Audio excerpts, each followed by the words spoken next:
Hi,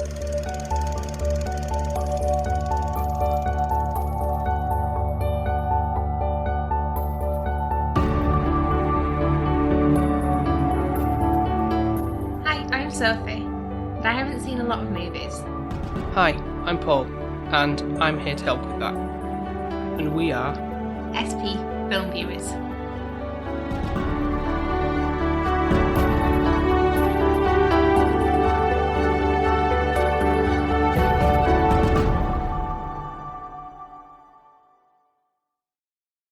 I know we've all been through a lot, but when you find the time, I'd rather not spend the rest of this lockdown tied to this goddamn couch! When did you turn American? Couch instead of sofa? It's for our international listeners there, really. Oh, is that what that's for? Or do you think it's because it rhymed a little bit more than sofa? Yeah, I get where you're coming from. Never heard you say couch, though. So, last Monster March episode. Of 2021. Oh, we're doing this again in 2022. As you can tell, Monster March is not Sophie's favourite month. Neither is Halloween, by the sound of things. Yeah, Halloween's worse. Monster March is doable. I can just about tolerate it. We just want to say thank you to everybody who voted for this particular film that we're watching. Do I really want to Today. thank them? Well, yes, but I'm just saying thank you to everybody who did vote on Twitter and on Instagram, putting the votes in on there. We really appreciate your input there. So it was obviously a toss-up between The Thing and Alien, so both alien-related monster flicks, but the overall winner over the two platforms was The Thing, and that is what we're going to be talking about today. Yeah, so really, really appreciate you voting for this one. I don't know what Alien had in store for me. Well, we will cover it at some point. A bit like this one, it kind of falls into the category of horror anyway, more so than the other ones we've obviously discussed. Which are definitely more monster-based. Yeah. But I thought this is like one of those cult classic type ones. You get that vibe. Pretty way. It didn't do particularly well at the box office when it was initially released because of how grotesque the special effects were in it, and it just didn't really appeal to it. Everyone thought it was a bit like had that sort of shock factor to it, and was trying to just like capitalize on all this blood and gore to it, and so it was like, this is exploitation of gore, really. I don't know really how to weigh this film up. The Thing is a perfect title. Yeah, definitely. You literally, that's like kind of really apt. But it just seems a little bit weird. You don't really get much background of why these people are doing, what research are they doing initially. You don't really get to know them on a personal level. Like, do they have any family back home or anything like that? There's nothing like that kind of. No, it's all just very male-orientated scenario. Yeah, and it's in obviously the camp researching in the Antarctica. Yeah. It's an opening scene of a snowy scene with this kind of beating, intense music. Yeah. And you don't really know why, and then obviously this helicopter appears. And to be fair, normally when a helicopter appears, it's, to me, in my head, it's like a police helicopter. It's never a good thing. It's somebody searching for something. Yeah. That's the way I'd sense it. Mm-hmm.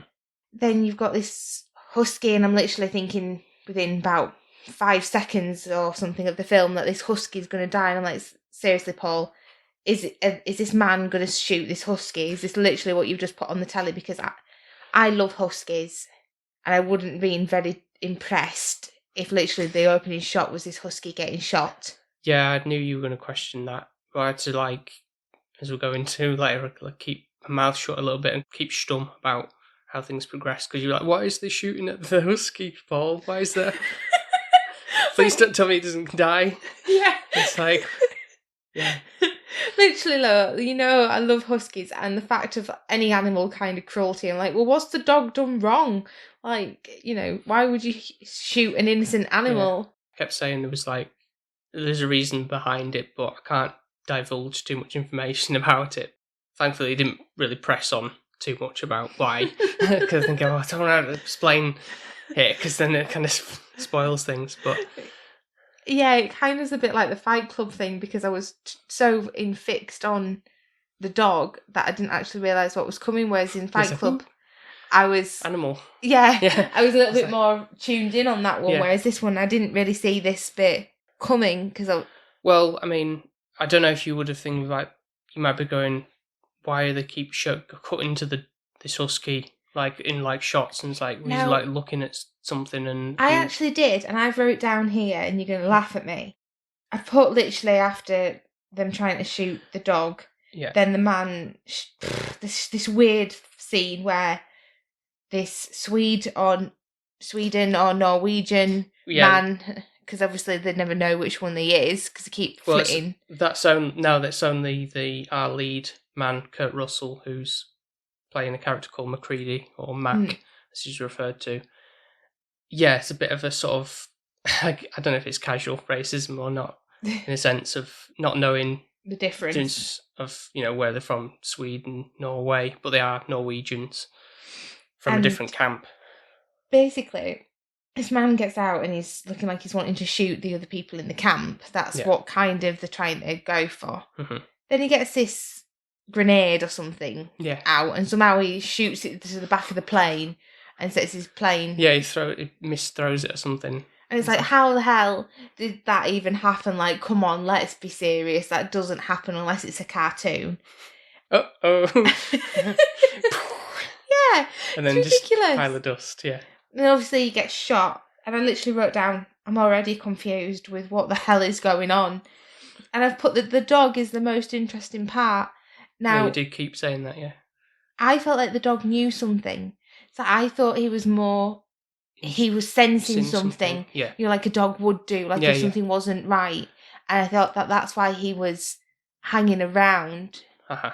Because something was untoward and coming. Yeah. That's what I interpreted initially. So that's why I found the dog quite interesting. And I felt like when the dog was looking at things, it was because something, thing, was around. Yeah. That's where I was going with it. Yeah, because normally with dogs, obviously if they're sensing something, normally like barking their head off, aren't they, and stuff, or staring, or kind of following. Yeah, they've got some intrigue, kind of like inquisitivity about them, that they will, if they can sense something, they'll go after it. Mm-hmm. Never did I think that this dog was an alien or a thing, and the scene of... It does seem a bit weird when they put him in the cage, and he just lays there and he's like, right, I succumb, kind of thing. That's what he looks like, he's being put in his place, and he's sulking a little. Yeah. Never did I think that this tentacle things would come out and that the dog would get ripped in half near enough. Like, I was getting upset at the fact that I thought it was going to get shot. This is so horrific with the way that it's done. To be honest, I was sitting there withdrawn in myself, getting a bit anxious, like, because I knew what was coming. And I was anxious because, like, I didn't know how you were going to react to seeing this, whether you're going to, like, freak out or be like, oh no, the dog's a monster. Oh, well, I don't actually know what I said to you. I don't think you surprised me. You didn't really say a great deal. I think you were just probably like a bit bemused as to what is this thing what's going on. So I guess I was like a bit sort of relieved in that sense, thinking I don't know how you're gonna take what was happening on screen. But well, I have put here aliens taking over the dog's body, and I've put a sad face. Okay, just sad face. Yeah, and then I really didn't like the fact that the dog was kind of the alien side of things, obviously, just because I'm an animal lover. Yes. And obviously they had to kill the other dogs because they'd been in close contact. But I do still think, this was my argument, they went out into Norway, didn't they? No, they went to this Norwegian base. The Norwegian base. Yeah. And they brought home this weird ass-looking thing. God knows. Mutated human being, basically. It had like two heads, and it was freaky looking. Mm-hmm. Brought that home, so I thought initially that maybe had contaminated the dog. but it wasn't, was it? You were telling me that this dog was, the Norwegians were trying to basically kill the dog because he was an alien. Yeah, exactly, because it had escaped and it transformed into one of their dogs, I assume, and ran off from the base, so it's like we're tracking him down kind of thing to pursue it, to end it, really. Yeah, I think with this film, for me, it was a bit grotesque, but a bit not, you couldn't take it seriously at the same time, because it was like so unrealistic the way that these morphations were kind of taken on board. Like, it was gruesome, but it didn't feel real, if that... Well, no, that's the thing. It's very, very much alien, as you would expect for something. It's almost like indescribable about when the transformations occur, because I said to you, I don't know, like, what kind of imagination you'd have to come up with these abominations, because it's like there's like an instance where the thing comes out of this completely mutated. It's like almost like a weird like chicken leg coming out thing, and then suddenly these big humongous arms come out to the ceiling, break through, and then there's this other thing that comes out from that and opens up, and it's another mouth, and it's just like... the mouth freaked me out. Understand, like, in terms of a concept, like how you would think of that and how it would work, but it's great. It's very effective in, like, you've never seen anything like that before. No, and I hope not to see it again, to be honest. It was a little bit like, what the hell is this that I'm watching? I do think once they figure out that obviously the dog is an alien, and the longer you spend with it, the more likely that you are being... It's kind of like a bit of... I guess absorbing life force, I guess, is a... But you're kind of taking over their body, aren't you, somewhat, a little bit? Yeah, exactly. Yeah, replicating their cells to structure. Now... So what happens to their body? It just becomes part of this other thing as that cell diagram. So it's like merging together. There's a bit of ambiguity at a point where, obviously, before the dog does the big transformation and stuff, when it's roaming around the base, it goes into like one of the rooms, and there's like a silhouette of a person in there. It's not like clear as to who that person is in that room. And obviously, it kind of fades to black at that point. So then, obviously, looking back at it, now you're thinking, well, obviously, you think that person has been got by the creature, because obviously it's in a point where it's isolated, and it's going to take the opportunity to convert that person, I guess, into another thing, because obviously it's not just the dog, as we soon learn, that's the only one that's the thing. No, which is, I feel like this is quite, like, your opening line, it links to the pandemic quite well, and I feel like that's the only thing I kind of got from this film. I feel like if I'd have watched The Thing this year, or 2019 wasn't a thing, with everything that's been going on, how relatable this would have been. It wouldn't really been a whole different kettle of fish. It just felt so unreal. Yeah, I guess. Because obviously there's all the very much the isolation in the fact that they're in a very cold tundra, really, where in the middle of nowhere with very little supplies and everything. It's just people who they're isolating with.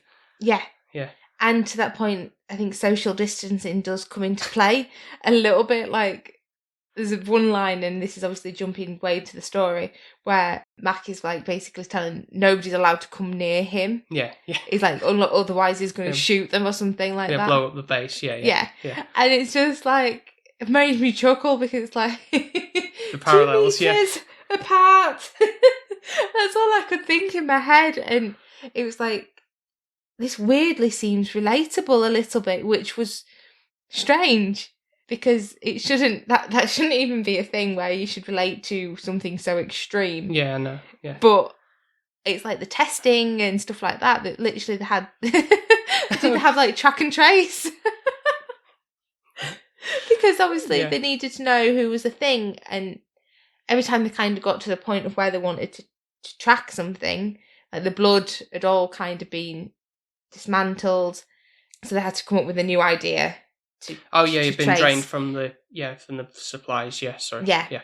And then obviously they had to cut their own thumbs. And what was the logic? Was it like a metal copper wire type of thing? And obviously it heats up to make the blood.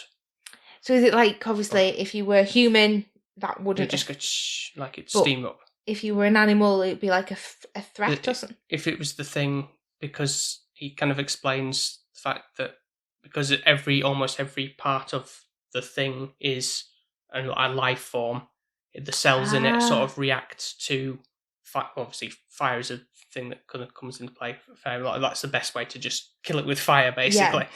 But before we get to obviously that scene, we've got one of the other transformation parts where the character of Blair, who's the one with glasses, and he's going like smashing up everything in the base. The doctor. Yes. Yeah. Yeah, destroying things with an axe and stuff, and then he's got to be isolated on his own. Bit of because he's gone crazy, and it's kind of like, well, it feels like he's one of them. Yeah, because he's being kind of not himself anymore. Yeah. He wouldn't normally do that. Yeah. And he was helping out initially doing like the autopsy. Yeah, exactly. So and then easily could have. Yeah, that could have kind of, while he's been doing that. Yeah. Even if it's dead, he's touching the cells. Yeah. That are, wear gloves and wear a mask. I shouldn't joke. Obviously, we really are in a serious time with everything going on, but it just felt a little bit unreal to be watching something that you have to apply the rules that we're using today. Mm-hmm. And then, obviously, the main transformation part is when Dr. Cooper, I might be getting that wrong, I can't remember now, but he does, the... Oh my goodness. Yeah, so he's like kind of trying to give a bit of respite, isn't he? So he's doing like the, bringing them back to life. So obviously they're not going to do like the mouth-to-mouth resuscitation kind of thing. So they've got where they do the clear. Yeah. I forgot what it's called, but they're kind of like electrocuting you, literally, aren't they? Yeah. And the funny thing is, we watched What If. And I said, that'll come into play. I saw that scene. And you didn't... I didn't twig that was going to come up. Is that daft? Maybe just put it to the back of your mind with, No, because I knew that it was there, but I just didn't know how it was going to pan out entirely, or just... With that scene in general, I was like, I wonder when this is going to come into play. Even though they were doing a clear kind of thing, okay. It didn't register that then that scene was going to come in, even though I'd seen it, even though it should have done, right. But it didn't. And so it was still a shock to me that happened. But what even worse of a shock, the spider head. You mean after the fact that when you start burning and the head attached from that body also? Yeah. And I don't like spiders. Like, they're my kind of like, ugh, I just can't. Mm-hmm. Any other bug, I'm fine with. But spiders, it's the legs, the scuttling, and then the fact that it's got this big, massive head on it. Yeah, making these horrific noises and... Oh, it was horrible. That was like the worst one for me. Mm-hmm. The dog was a bit weird, but the spider head, No, I get that, yeah. I didn't like it. Yeah. I'm not gonna lie, and I'm glad. But there was a bit of the scene where I'm like, seriously, have they not seen that spider head? Like, yeah, I admit it's kind of like makes it look like from the angle that they'd be at, it's like, how have you not seen that? But I guess it's the way it's because they're too preoccupied trying to burn the other body and stuff, and it's kind of just gone by the sidelines enough. But yeah, it makes me itchy even thinking about it. But yeah. So there's a lot of gore. There's a lot of obscurity of where, like, how do people even think, I know what I'm going to do in this concept. I'm going to make a spider have a human's head. Like, that would not even come up in my wildest dreams. Well, no, it'd be a nightmare. But you didn't have any nightmares after watching this, did you, anyway? No, I slept quite well, actually. I was all right. Maybe if you saw it when you were younger, you might have... I'd have been traumatised. I think, but you've probably been a bit subdued by things as you've grown up and you watch with me. Yeah. Perhaps. Yeah. I do think it actually worked quite well. Like, it didn't look unrealistic. I think, as I may have said before, like how practical effects sometimes can win over special, like CGI special effects more often than not. Especially in the older times when that's what they practically used to get across, and I think it works quite well in it. It does. It doesn't look dated, really. Like, that, you get the sense that it is an old film with the Yeah. certain lines they use and the way that they walk The and hairstyles, maybe. Yeah. Yeah. but actually the kind of manipulation of the people and merging Yeah. into whatever, they seem to still not look that dated. Yeah, you Yeah. could tell it was in a studio. Yeah. They weren't in the Antarctica, well, let's be Yeah, honest. yeah. But still giving it credit to the fact that this merge of the thing Yeah. is really, really cleverly done. I forgot to mention the fact that this was, I guess, a technical remake of a 1950s film that was called The Thing from Another World. And I don't know if you remember when we reviewed John Carpenter's Halloween, who's sort of the director of this also. And the kids at Laurie's house were watching that on the TV. No, I don't remember that. So there's that sort of nod to that ahead of time. I tried to put the Halloween to the back of my head. The only good thing about it was the lady from The Cranks. That would be the only thing I can remember, like how old she still looked. Old but young. That's still not very flattering to her, is it really? No, she hadn't aged, but... She has aged. I could believe me. She looked like Knives Out. In that, definitely looked older there. But in the Christmas with the Cranks, she doesn't. She's literally just the same person, just... Anyways. Yeah. So now we'll get to the blood testing scene. Okay. For COVID. So you've got quotation marks. The testing, which actually, to be fair, is a lot better than our testing system, because you don't have to stick anything up your nose or your mouth and make you sick. Yeah, you run the risk of someone transforming into a hideous monster if you're in the same room as them. So. But to be fair as well, it is a bit dangerous. I know they're putting it into a little bit of a petri dish. Yeah. But the cutting, if that blood goes somewhere. Yeah, I know they try and just use the cotton swab or whatever. But if you go and I don't know, something squirts out, if it lands on somebody, that could have been another way. Yeah. If it's in each cell, so to speak. Yeah. Clever way of thinking that the fire will obviously cause a reaction. Yeah. Which we do get. Yeah. So you get the scene of where I forgot who it is now. Which the one who transforms? Yeah. Well, this is the thing with that. It's kind of like keeping you on throughout the whole thing. It's kind of like keeping the suspense, like you're always on edge as to who's actually the thing and who isn't. Kind of like throwing these curveballs to think, well, you were acting a bit shifty before, like Clark, who was the one who had all the dogs anyway. At the beginning, he was acting a bit shifty. Was with the dogs. Initially, and he was kind of like subdued and calm, as if like even was like he was acting like an alien in that sense, because it's not like really showing much emotion to anything. Yeah. So there's kind of throwing all these kind of curveballs there and then. So you're going through testing, it's like you find out he wasn't one of them, for example. He got shot by MacReady because he was going to attack him for whatever reason. And then I think it is a guy called Palmer who didn't seem like he would have been one of them anyway, because he was acting concerned about things, but he didn't really come across as showing any real signs of that. So it's kind of like oh right, and then he kind of just starts shaking in his chair, and then just they weren't prepared for this because the fact that they tied everybody up to one. Yeah, when you're meant to be keeping 2 meters apart, at least. Also, the guy that was there kind of trying to do with the radio, I thought he was shifty. I all the way through thought there was something with him. He was... Windows, he was called. Is that what he's called? Yeah. Because obviously the doctor is there smashing everything up. Mm-hmm. And I'm thinking, well, he's been in close proximity. He's touched him, obviously, and he's got blood on his head at that point. So I always thought he had the thing, in my opinion. And also, I'm guessing the one that was in charge initially, who had all the keys, and the one that was left on the chair, I thought he was.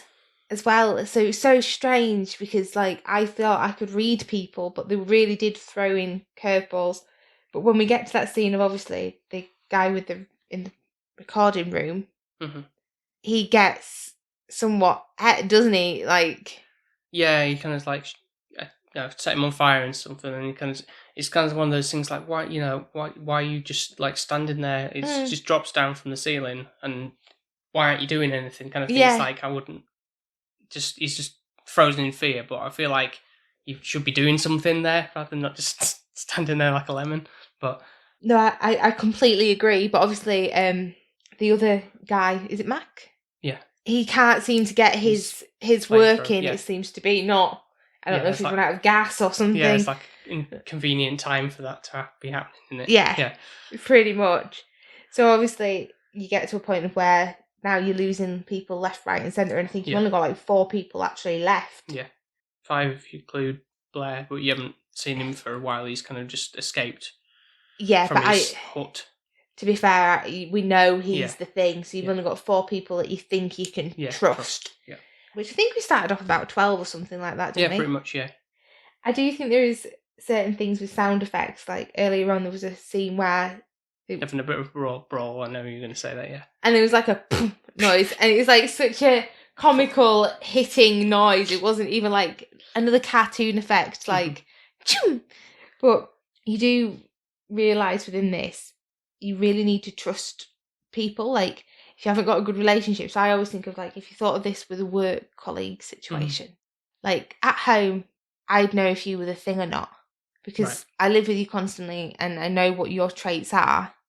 Like, if you were acting a bit funny, I'd know you weren't being yourself.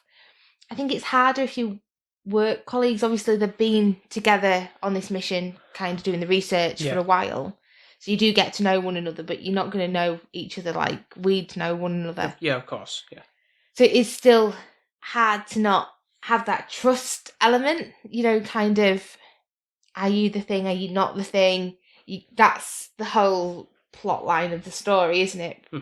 Pretty much. And then we get to sort of like the final part where it's Blair comes along and takes Gary and like sticks his fingers in his mouth and stuff. Oh, it's horrible. It's so horrific. And I'm like, really, of all ways for this to happen, this is like what they thought was the last kind of death scene, like. Yeah, and the final transformation where it's like a big thing from underground almost, and then it kind of just becomes this big massive thing, and then more craziness with heads coming out of heads, and again, dog makes another reappearance kind of thing. It's like surreal again. Abstract. Yeah. It's one way of looking at it, yeah. Yeah. And then you said, like, when he throws the dynamite at him, and you're like, how did he get out of there in time before he blew up? Yeah, because it looked like the way that it was cut. It looked like he'd actually already died, a Jermaine man. And that was like it. That was like, I felt like that was the end of the movie then. That was done. Yeah. Both of them have died. But no, that's not the case, is it? He's still alive. Yeah. And now there's only 2 left. Yeah, McCready and Childs. Now, so I don't know how you took that as an ending, really, as to whether you think, is there any doubt where you think that Childs was also have the thing in him, or not, or whether it's just they were genuinely the last two human survivors, or... Well, I've got a couple of questions. Okay. First of all, obviously the ending was left untold. You don't know, you have to make it up for yourself, which I'm not a big fan of. But with this one, I know that they died there. They didn't go back home. Right. So I'm aware that both of them will eventually have died. Yeah. It might have been more painstakingly a death. It's not got a base to go into because it's essentially been blown to they might bits. Have frozen to death or starvation or something like that. But the thing is whether the thing survives the winter, basically, or not. It will. Yeah. But what's your question? First question. Yeah. Did Mac test his own self with the blood? Yes, he did. Did he? Yes. Because he said, like, I'm going to show you what I already know. And he did. I was going to say... And Childs also... They did everybody, basically, in that room with the tests. So I you can do- only... Sorry, go. I do feel like Mac went a little bit woo-woo, though, after a bit, because obviously he was, like, trying to protect himself. Yeah. I know he's trying to do good and obviously kill the Thing, Mhm. and in the end he's obviously sacrificing his life so that this Thing doesn't take over the world and Mhm. etc. But I don't know, there were times when I actually thought he was the Thing. Like, the fact that it says no one come near me, no one touch anything, we're going to have to start cooking his own meals, all of that, and kind of like, oh, I'm going to shoot you or blow you up if Yeah. you come near me. Right. That made me kind of doubt him a little bit. Okay. I feel like Child all the way through, he was one of those where I never really thought he had it. He was just kind of trying to question Mac's leadership. Yeah. That's the way I saw it. I feel like he didn't really have any connection to any of the things in general for me to think that he would have had it. Mhm. I feel like he was genuine within this. And to be fair, it was like a bittersweet kind of situation where they both were left. But after all that hard work, they're not going to get any reward from it. Yeah, other than saving the planet, essentially. From Yeah, and this. dying for it. But people seem to think, although I did kind of make a special effort to look out for these kind of clues from what people have said, people seem to think that Childs did have the Thing in him. Why? When would he have got it? Where he was left vacant for a long time because he didn't go down to the tunnels or whatever to blow up the rest of that part of the base. But they reckon because there's no cold breath when he's breathing, that he's an alien life form now. He's not a human. Oh, okay. But I'm pretty sure. I'm sure I definitely saw some breath at one point when he was like breathing or something. I know it's probably the lighting that maybe makes people think that, but I don't feel like that's a legit enough excuse, really, and that you must be looking very close to this film, because obviously I didn't see that because this is my first time watching it. Course, yeah, I think if you're rewatching it, trying to figure out the ending. Yeah, because just what I was trying to do through this, kind of like looking through, like trying to see if there was any other clues to like point to, like, oh, this point, this person got it, or kind of trying to things like look for those clues. I can imagine it's quite difficult, actually, trying to fathom it out, because a little bit. Even I don't think they truly know when they got. If you get me, they've got it. Yeah. It's not that obvious as to how the telltale signs are of it. So, well, to be fair, it's not, because it's one of those things where you're not instantly transformed into this alien. There's kind of like a bit of a transition to it where you are still somewhat yourself. Because it's literally mimicking that person as best it can with enough time to transform, of course. Yeah.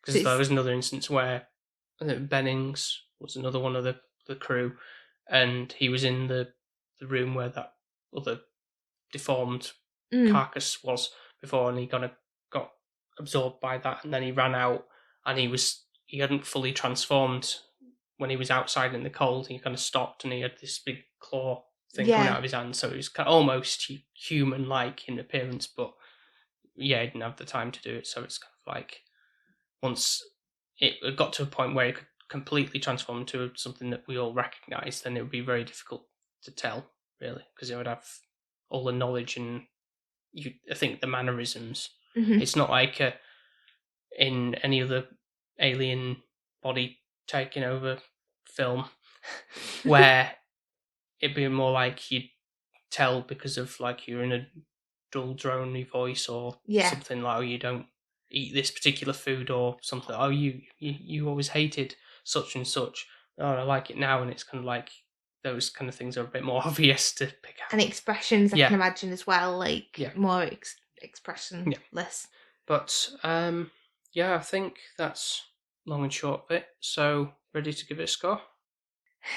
So it's tricky because obviously I want to compare it to the previous other Monster March films that we've watched, so that we can kind of give a tally of the top film for this month. I know this one's a bit of a different one anyway. Very contrasting almost from what we've... Yeah, so it's weird because it's light-hearted at the same time as a little bit of a heavy watch. Some humour in it which kind of brings it out, which is kind of a little bit laughable, but you've got the darkness and gruesome. What would you say is light-hearted about this, though? It's just a comedy of it, I guess. There's a little bit of comedy within it where the cartoony kind of vibe of, oops, just blown me plane up and Okay, right. Kind of thing. Yeah. The bit stupid characters with things that are certain going on. Okay. Like they're always seeming to be like one step behind the thing, kind of like a cat and a mouse kind of chase. Right. The thing's always getting the upper hand. It is very gruesome. I don't think younger Sophie would have appreciated this, and no, I don't think he would either at all. It was okay with the gore. It was like, I'm not going to say, oh yeah, please add more in. It's not something you'd want to be like eating a main tea with. No. Or your dinner. Yeah. No, especially meat. Yeah. Nice bloody steak while you're seeing him cutting up the body. Yeah. No, you wouldn't want that at all. I don't think I'm really that fussed about how it ends. Uh-huh. It's not really left me thinking I'm really missing something here and it screwed me over. Okay. I feel like they're just going to all die and the thing is going to still be there. Mm-hmm. Like, that's like how my ending is. No, it's not going to be they all lived happily ever after type of thing. It's kind of just that. Or they die and the thing dies. Bittersweet kind of thing. It's either they are both human, they die, or one of them is the thing, and they still die, but it's they saved the planet. Yeah, or whatever. Yeah, or the thing survives somewhere else. Well, I think that. Yeah, I think they both die. But the ambiguity of that is it can be one of three ways basically. Yeah, but I'm not. For me to rewatch it and try and figure that out, mm-hmm. I'm not going to really spend my man hours on that. Woman hours, yeah. Woman hours, yeah.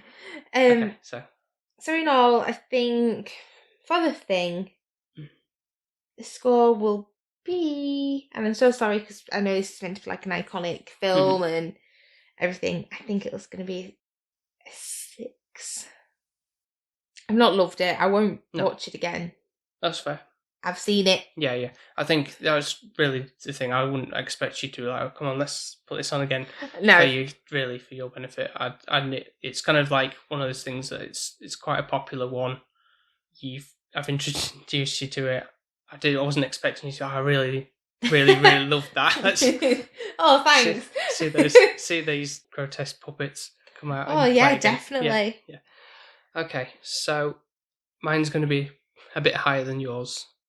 I'm going to go with an 8. Really? Yes, really. What did you score Dirty Dancing? 6.5, but that's completely different genre entirely for one thing, and I still think that's better class. It's got better music. Well, I'd say that the score is one of the good points about this. You and your scores. Very atmospheric and gives you that cold, isolating feel to the tension building. So I see where you're coming from a little bit now that you said that with the not the Shutter Island, The Shining. Yeah. A little bit with the isolation and the... Yeah, and all those kind of cues, yeah. Yeah. Yeah, but the score by the late, great Ennio Morricone, his soundtrack work is always fantastic, so it's just fits right in with the atmosphere of the film, so tried to pay close attention to those musical stings that played throughout. I feel like the dum dum that we mentioned about before, there feels like a much more of a John Carpenter feel with the Halloween theme, basically that kind of electronic keyboardy type thing. But I don't know if that was part him, part Ennio or not. I don't know, but it's just one of the points of it.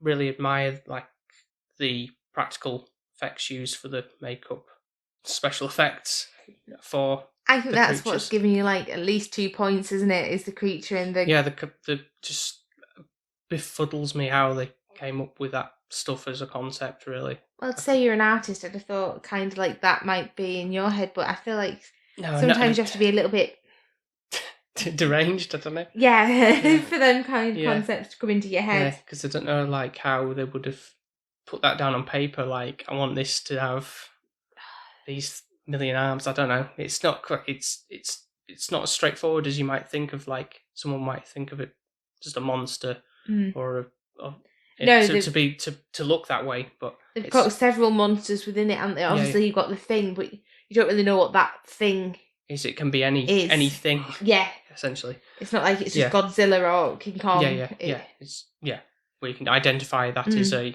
lizard, that's a giant monkey, that gorilla. Kind of, whatever. Yeah. Come on, leave Kong alone. We know what I mean. Yeah. Yeah. And for the most part, the drama obviously got the people that are involved in it as well. That kind of like, I know you said you don't really get to know them as such, but you kind of, there's enough characters to bounce around off of and kind of get like a sort of like distinct personalities from each of them in a sense. I think you do obviously have enough characters, but for me, some of them kind of, I forgot the names, and it kind of merged a little bit. Like, oh, are you good? Are you bad? Yeah, and I can see that a little bit. I kind of preferred it. No, this sounds horrible. When it kind of got to the back end, when there was only like 4. Yeah. I could kind of keep up with who's who's, what's the names and what's happening. At the beginning, it was a little bit hard for me to kind of know what was happening. Also, I don't really think I had a connection to any of them. I didn't really care, like, if any of them died. Not even McCready? No, he annoyed me. He was just like a Mr. Know-It-all coming in, and I think he's meant to be like a handsome icon, and there was nothing appealing about him. Right, okay. I'm sorry, his hair, he needed a haircut. Shaggy dog. Yeah. He loved himself, didn't he? Yeah, and he wasted good whiskey on a computer that was beating him at chess. Like, yeah, he did. What's that about? Obviously competitive, and did you see the ROM drive disc things in the computer? I wrote that down because like, oh, that makes me feel really old. Yeah. Is it a floppy disk? Is that what it was? Yeah, probably will be, yeah. Floppy discs. Those things are blooming useless. Yeah, you could hardly put anything on them.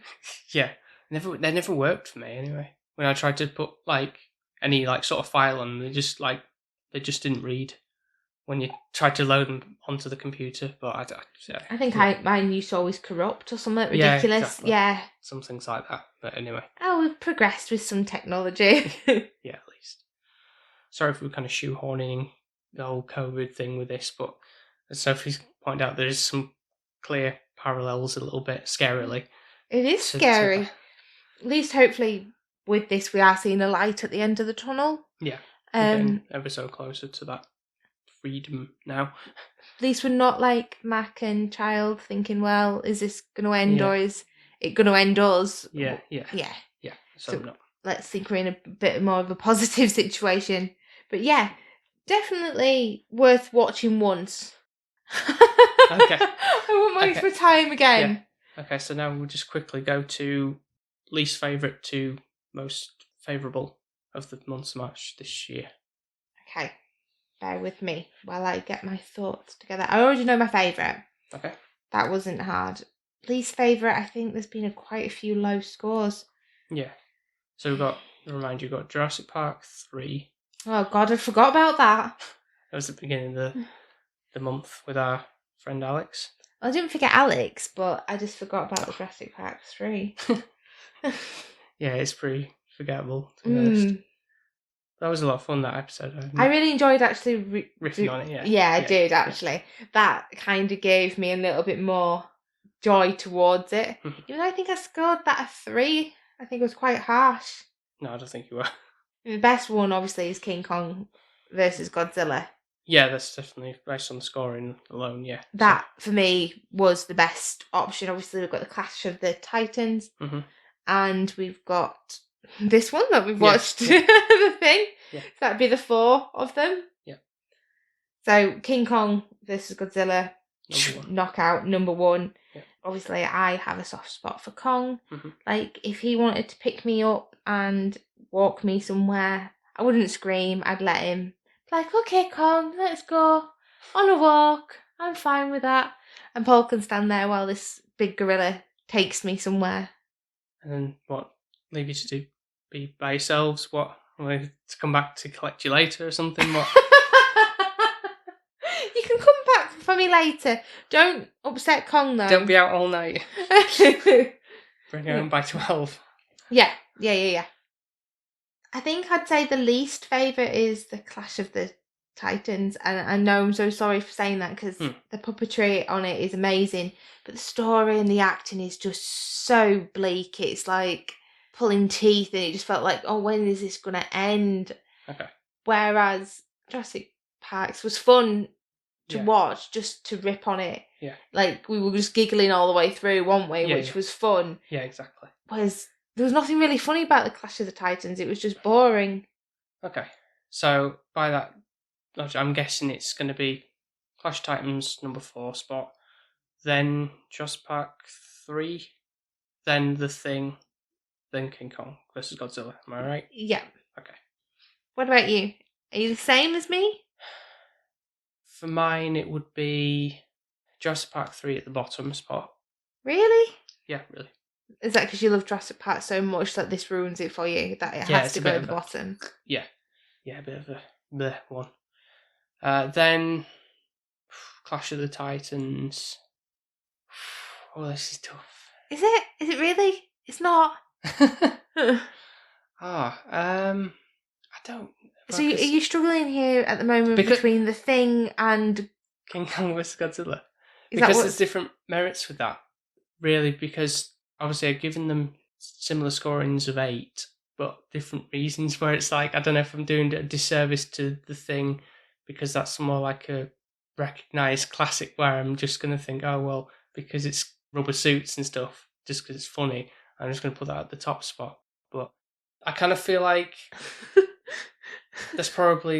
he's maybe going to be the winner. I think, as much as I don't want to admit that, that was a lot entertaining. It was just a lot of fun, and I'm really hoping that the other ones, this new one, Godzilla vs Kong, is going to be enjoyable in a different way, obviously. But I think I think, to be fair, kind of just thinking on now, that encapsulates a monster match, basically, because it's 2 big monsters fighting, whereas The Thing is an alien monster, so it's kind of not.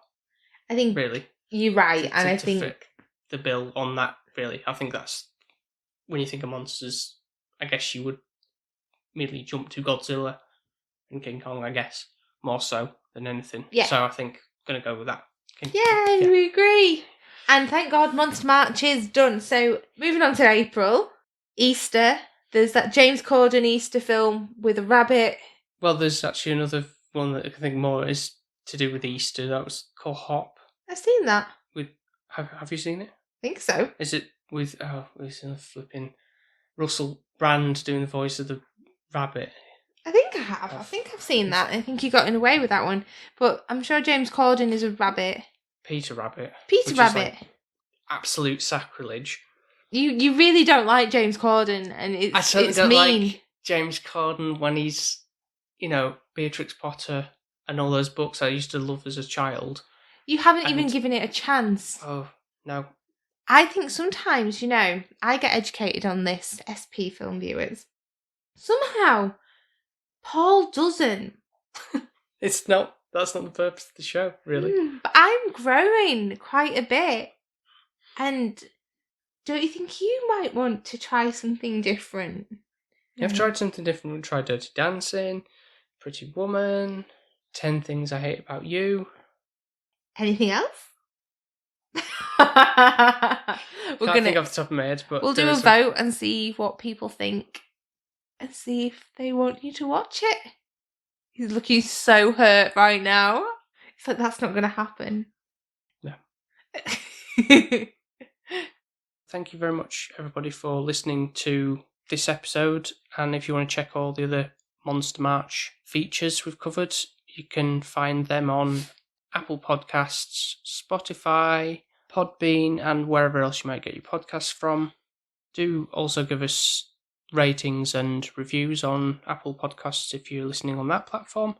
Really helps people discover our show, so that's very much appreciated. And you can also follow us on our social media platforms of Twitter and Instagram under the handle SP_filmviewers. Anything else to add, Soph? Just thank you so much for listening, and we really appreciate it. Hopefully you enjoyed Monster Match as much as Paul has. Maybe not so much as I have. And definitely stay tuned for other things that are to come. We've got quite a few things lined up in the pipeline for some guests to come and join us as well. Mm-hmm. So if you do want to reach out and join us, let us know. Give us a message on that. Any comments of any films that you want us to see, just hit us a message again and we'll try and get around to those as well. Yep. So thank you very much, everybody, and we will speak to you next time. Speak to you next time. Take care now. Bye now. Bye. Bye.